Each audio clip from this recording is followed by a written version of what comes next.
insanity happens. It's like watching a Naked Gun movie, right? Nothing to see here. The immigration flood. We have to start today in the United States. We're going to look in the United States. We're going to look at Britain. We're going to look at the rhetoric they're using in the newspapers and how they're talking about what's going on. And then we're going to start by looking at on the ground the impact of the abandoned cities and the rot that's happening everywhere in the United States. And that is happening also in Canada in a different way. It's the same song, it rhymes. And I'll show you the whole immigration thing. The plan is for a forever Democrat, liberal electorate, period. They'll always win in perpetuity because the people they're importing will always vote liberal or Democrat. And so they win forever. And that's the strategy. So they're just going to keep bringing people in because that's the strategy. And it works. So in order to fix this, well, somebody needs to fix this. And I don't know how that plays out. That's part of the show, right? Yay, let's just keep watching.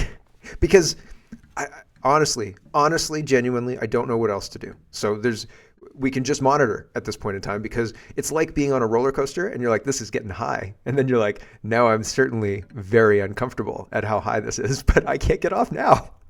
Hold on and maybe close your eyes for a bit, right?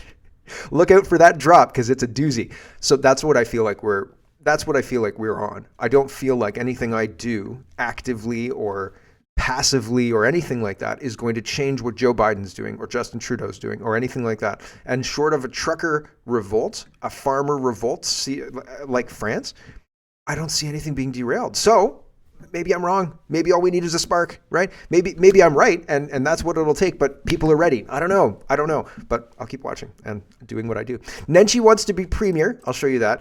Katie Telford is a lobbyist for Pfizer. I'll show you that. No jail time for car thefts in Canada. Yes.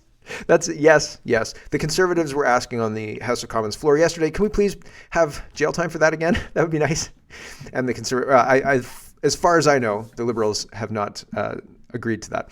The CPC has been told not to talk about Alberta and Danielle Smith's trans stuff, and we've got to talk about that today.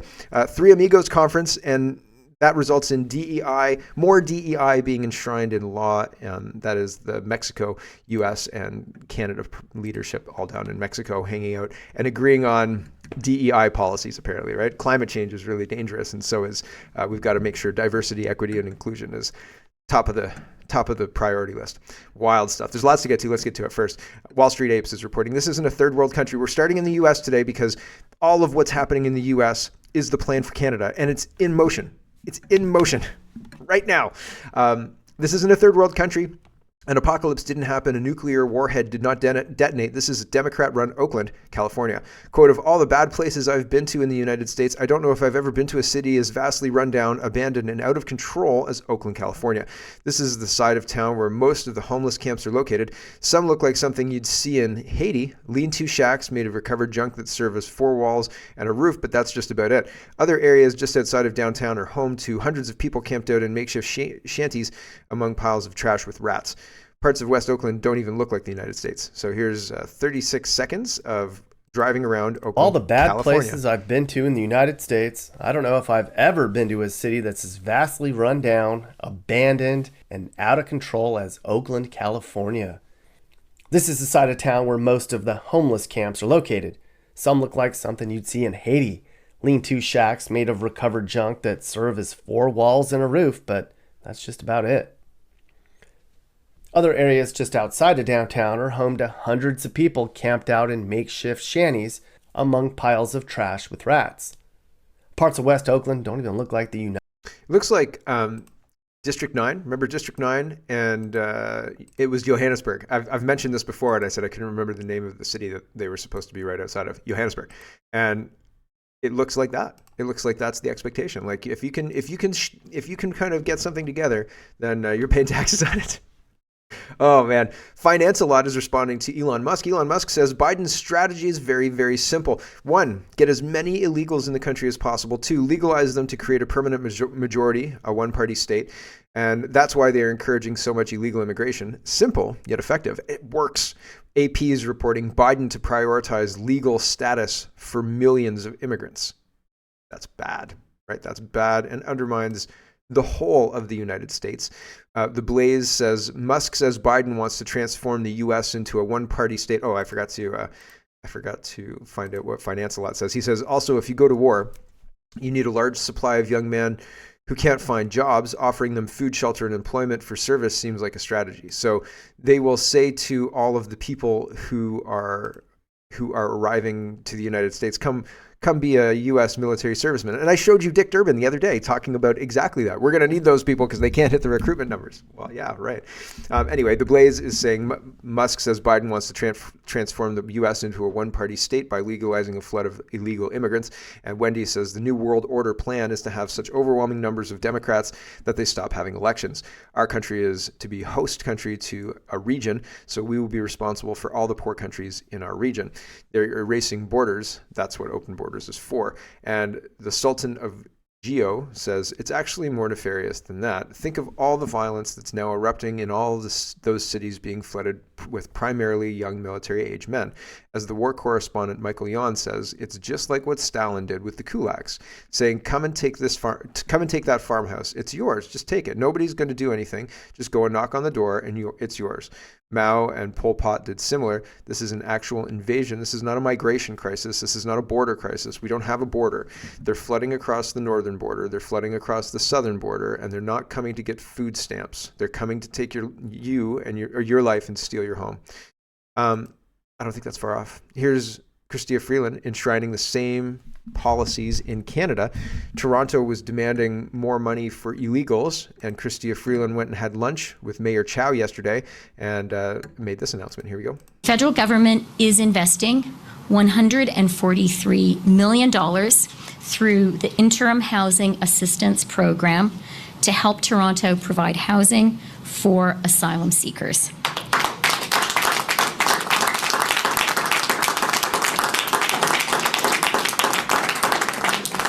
And thank you very much to the Toronto MPs and ministers who have worked so hard to get that support across the line. I don't need to hear anymore. Why are they not prioritizing Canadians? Here's what's happening in an American city. What's going on there? Well, the tweet is from Colin. He says, Boston man unleashes after his rec center was turned into a migrant camp thanks to his liberal mayor and governor. Instead of bringing the migrants into their own communities, the loving liberals dump them on a struggling black community. I've been here my whole life. I can yell. I'm angry. Why can't I get in the building? Where's the mayor at?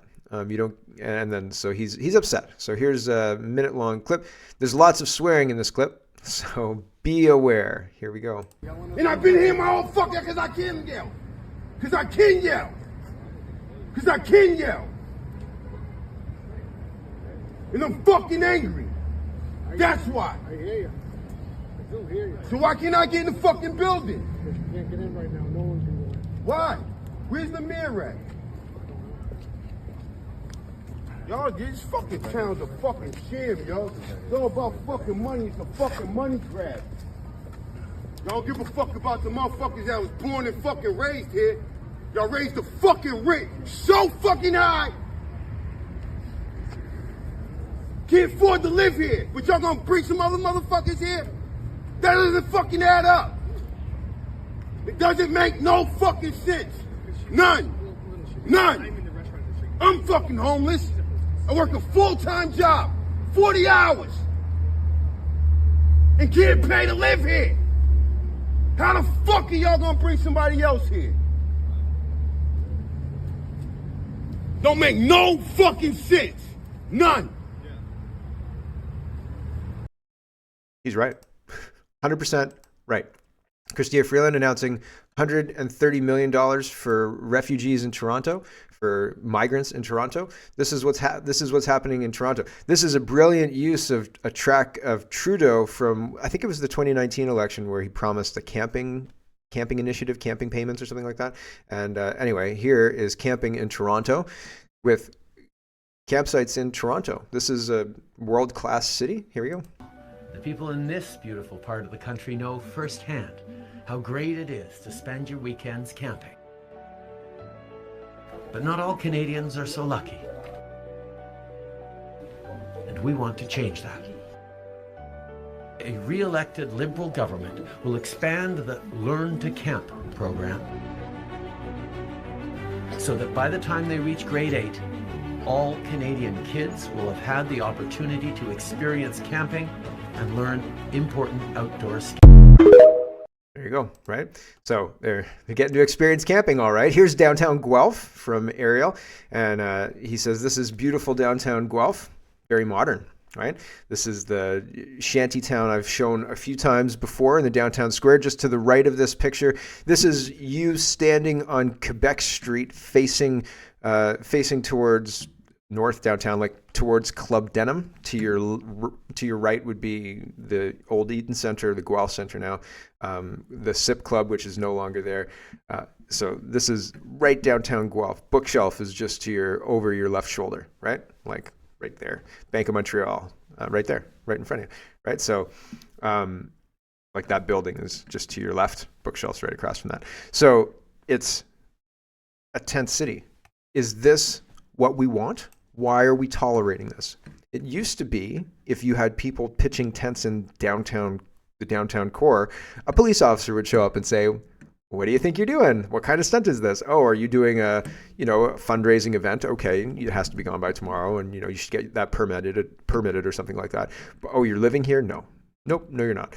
And like that would have not been allowed, and now it's being allowed? Huh? Right? Why?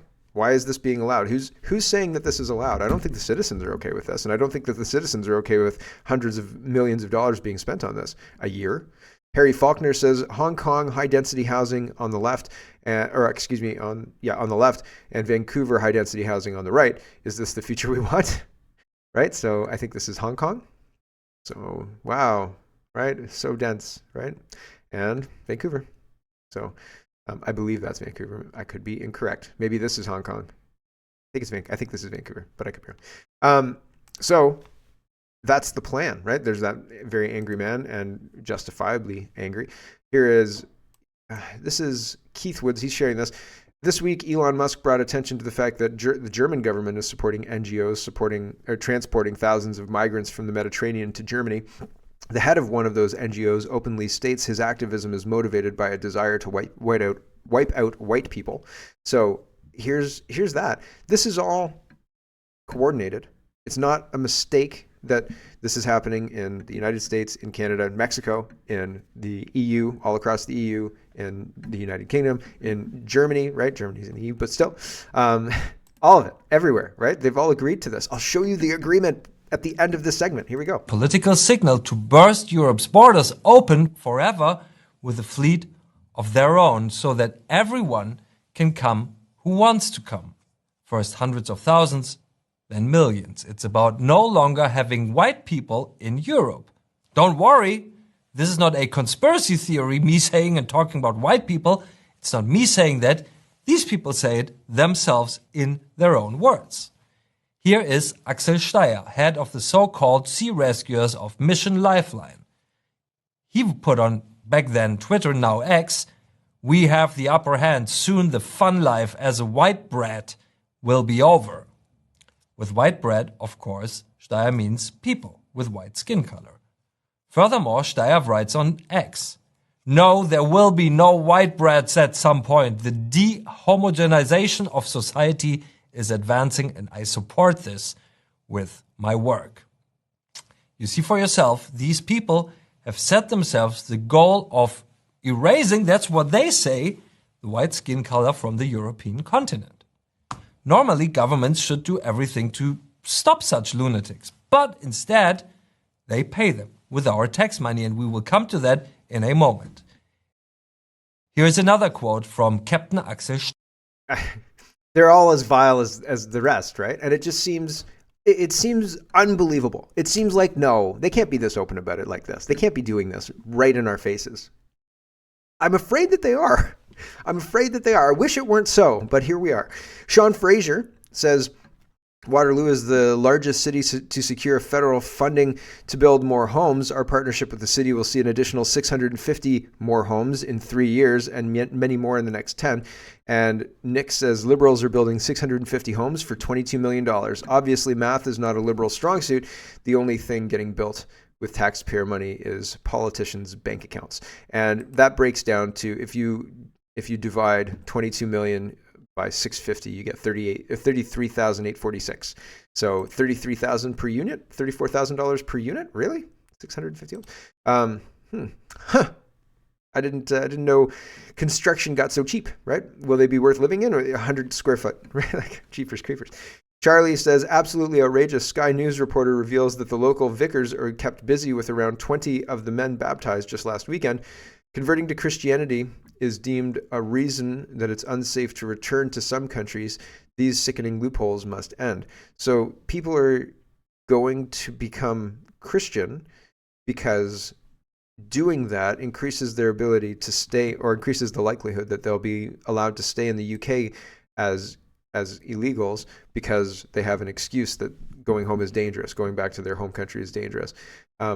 Disclosed TV is reporting this. The Telegraph says the government must act to clear the asylum backlog or risk endangering the lives of British citizens. So there's an asylum seeking backlog, like the asylum seekers, and that's going to, if we don't get through that as the UK, that's going to harm British citizens? How? I tried to read the article, but it was paywalled, so I was like, all right. It just seems like another example. Germany, UK, everywhere. Why is it everywhere? Well, they've enshrined it in law. How do I know they've enshrined it in law? Thanks to the People's Tribunal here. He says, for all in North America, reeling over all the things, you may want to familiarize with DNA, and that's the Declaration of North America, DNA, all these acronyms, right? There is no accident with regards to what is happening. It's coordinated. It's deliberate. Here's what the DNA says, and there's a link to the DNA here. You can read it for yourself in the White House Briefing Room, but we'll just read it here because it's easy. Mexico, the United States, and Canada recognize the critical nature of taking rapid and coordinated measures to tackle the climate crisis. That's not the top one. Today, President Andres Manuel López Obrador, President Joseph R. Biden, and Prime Minister Justin Trudeau met in Mexico City for the 10th North American Leaders Summit, or the Three Amigos Summit. The leaders are determined to fortify our region's security, prosperity, sustainability, inclusiveness through commitments across 6 pillars. 1, diversity and equity and inclusion.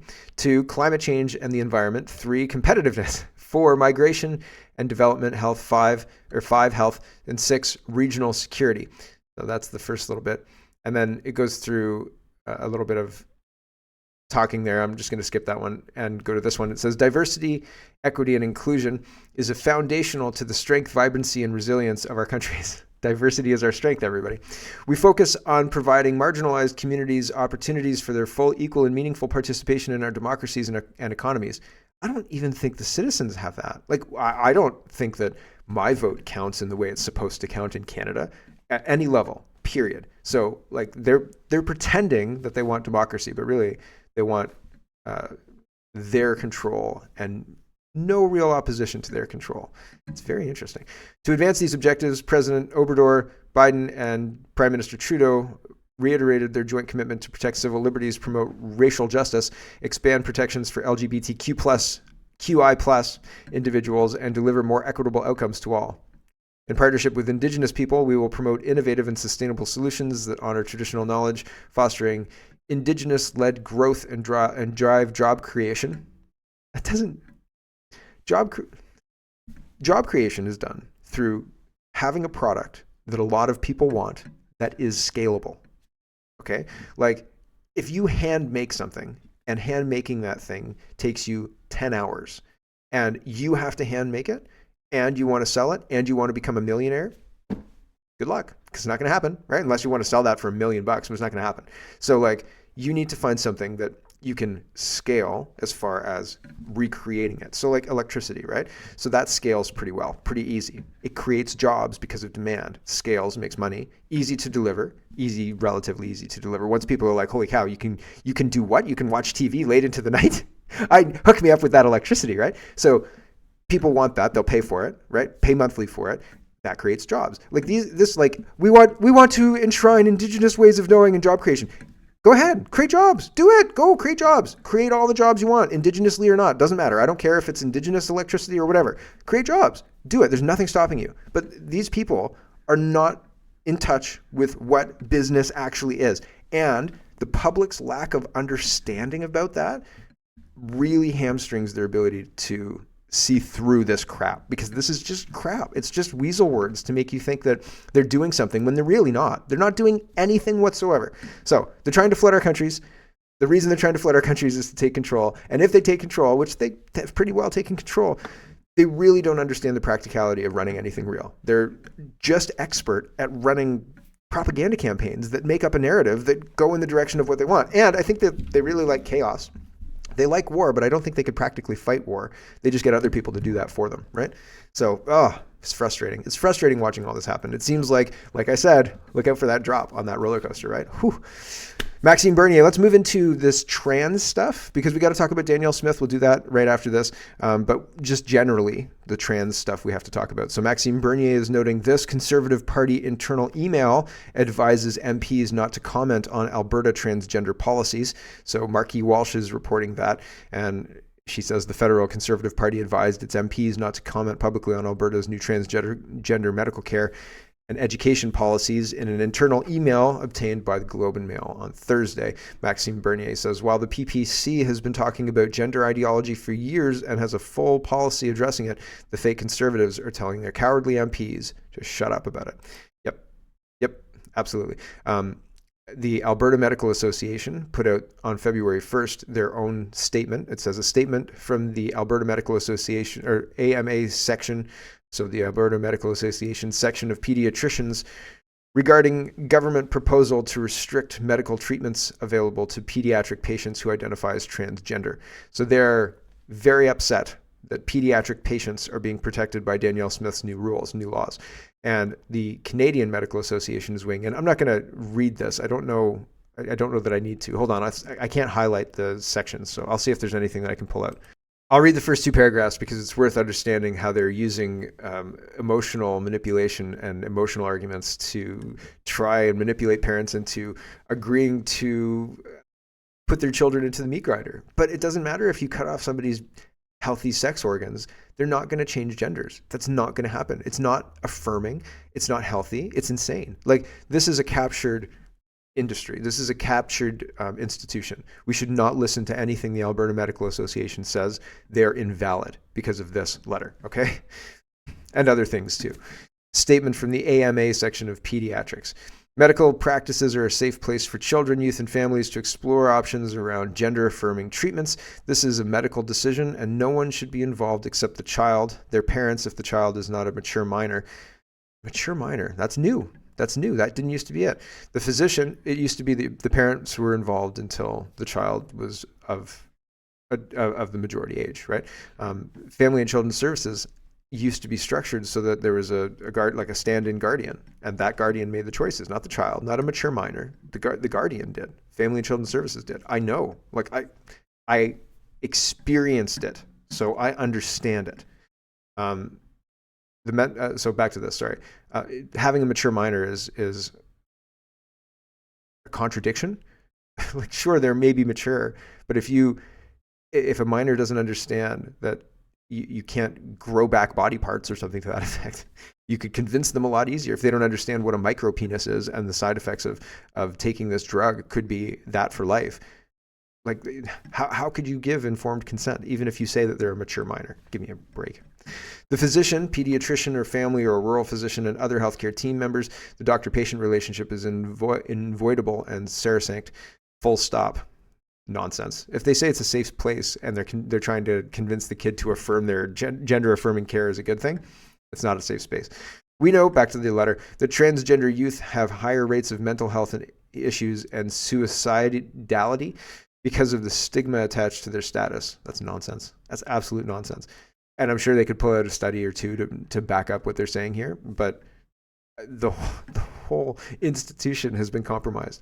The mental health of these children and youth will be markedly worse when denied care. Again, these are all the tropes that were used originally to excuse this, but they're trying to use all of this to emotionally manipulate parents. Like, if you don't do this, your kid is going to have mental health issues and kill themselves because you didn't affirm their care. It's all the same emotional manipulation crap.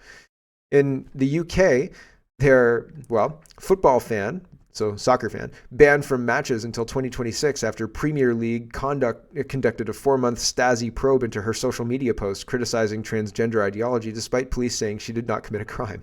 This is crazy. Like, this is absolutely round bend bonkers. A football fan has been banned from matches until 2026 after Premier League conducted a secretive 4-month Stasi probe into her social media posts that criticized transgender ideology. Lindsay Smith, a Newcastle United supporter, was investigated by a special unit set up to expose racism in the game after she expressed strong views on trans ideology. So trans ideology is racism now, eh? On the social media platform X, formerly known as Twitter. The 34-year-old, who is gay and champions lesbian and gay and bisexual rights, was later presented with an 11-page dossier compiled by the Premier League, which includes details of where she lives, works, and even where she walks her dog. Ms. Smith was interviewed by police after the dossier was handed into them by Newcastle United. It took police officers 2 hours to confirm that she did not commit a crime. Well, I mean, this would be a good Ted Lasso episode, right? They investigate one of their fans for racism and, you know, oh, it was all a misunderstanding. You didn't actually commit a crime. And then they welcome her back afterwards. Worst Ted Lasso ever. Despite this, the club still revoked her membership and banned her from coming to games until 2026. You know, when she'll have learned her lesson and has started to date trans women because she's progressive now. Trans women are men. Okay. And she's a lesbian. Okay.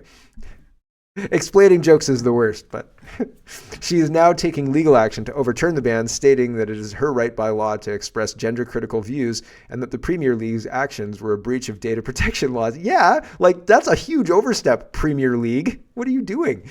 So, wild stuff happening.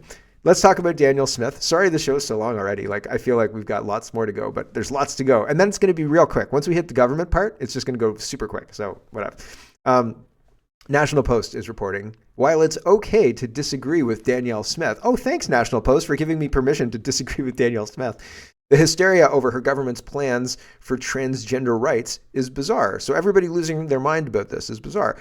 And I find it difficult to give these people credibility to report on anything if they can't look at this and say a 15-year-old is a child, a 17-year-old is a child, and these policies enshrine the right for a child at 15 to take hormones and 17 to mutilate their sexual organs.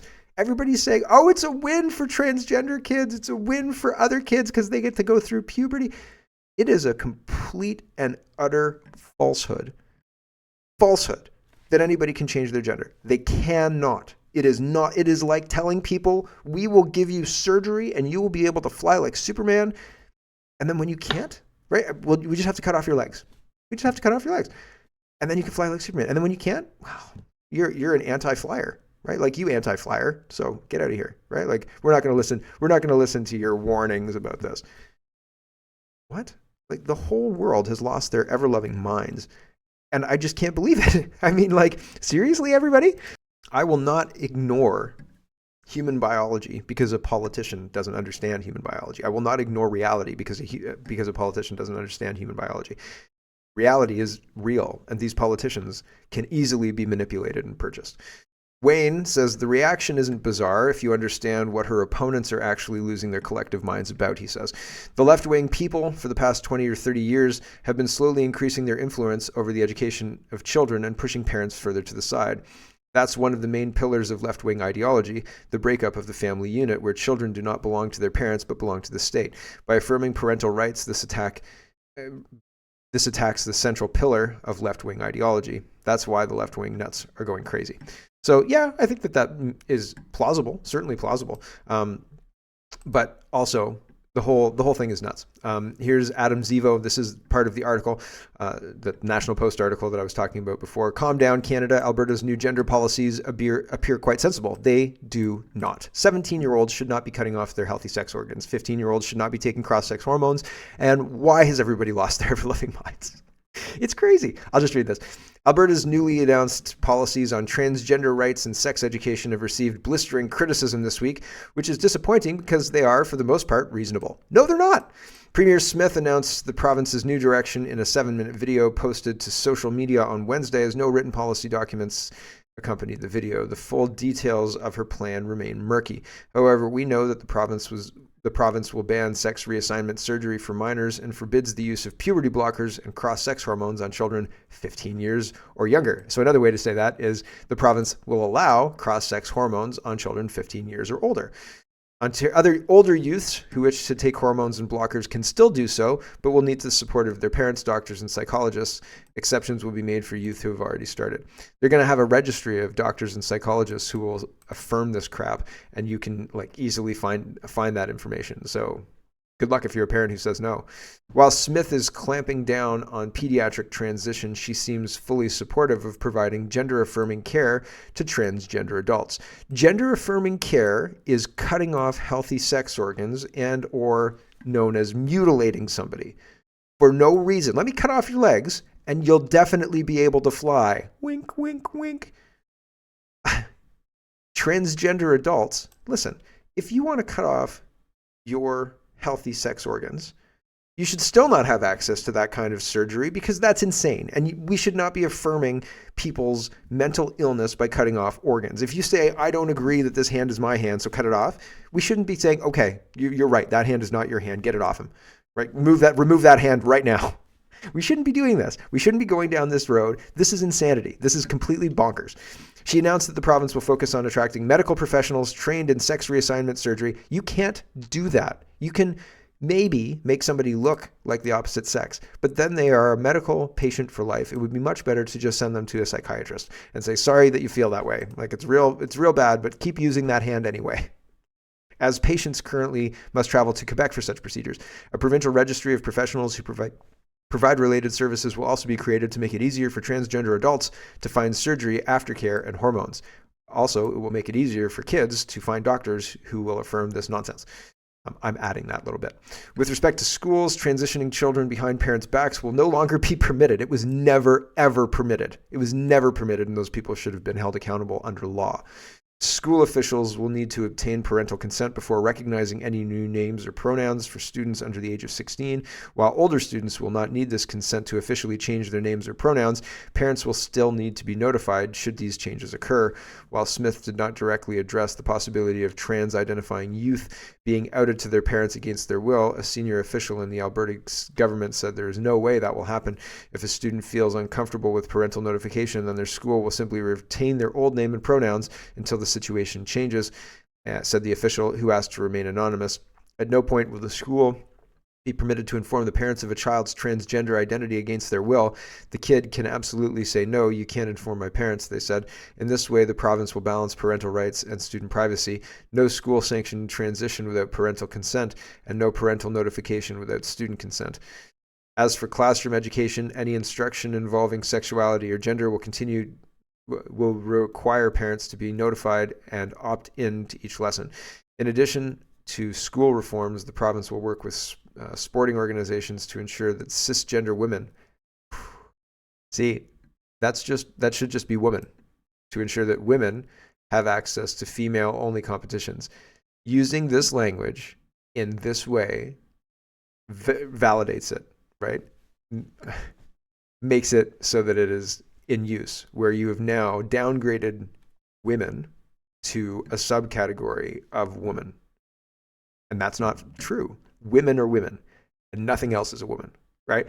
If you have surgery, you're not a woman. If you say you're a woman, but you actually have a penis or male chromosomes, you're not a woman.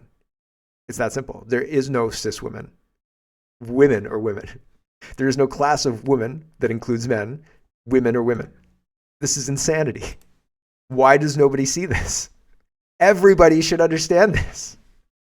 We used to understand this. If an article like this came out in 1998, people would be saying, what nonsense is that? What are they talking about? Could somebody translate? Holy smoke. Where was I? Cisgender women. Ooh. Women have access to female-only competitions that exclude men, while expanding co-ed and gender-neutral competitions. Nobody is going to, if you have a co-ed, I used to play co-ed volleyball and co-ed basketball at the YMCA. And it was like a Wednesday night from 7 to 9 and a Tuesday night, it was Tuesday and Wednesday and Friday or something like that. And nobody went to the Friday one. That's co-ed, okay? Nobody, and unless it's pickleball, I've heard pickleball is very, very competitive, and it doesn't matter if you're male or female, or really strong or really physically not strong, so on and so forth. Maybe pickleball, maybe the world championship of pickleball would be, you know, a 75-year-old woman versus a 19-year-old male, and maybe the 75-year-old woman wins, and maybe it'll catch on. Maybe it'll be like the Super Bowl of pickleball, right? Everybody will want to watch it. The pickleball ads will go crazy. But fundamentally, nobody's watching basketball to see like mid-level co-ed teams go at it, unless you care about the people on the team. If you're like, man, you know, that was a real good run, you should have won that tournament, right? Like, yeah, you're going to watch. But it's not an international competition. It's not a national competition. These people have lost their ever-loving minds.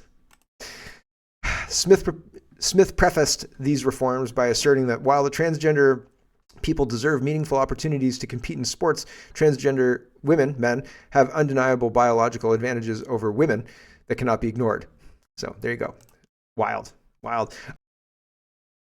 Hello, everyone. Thanks very much for watching.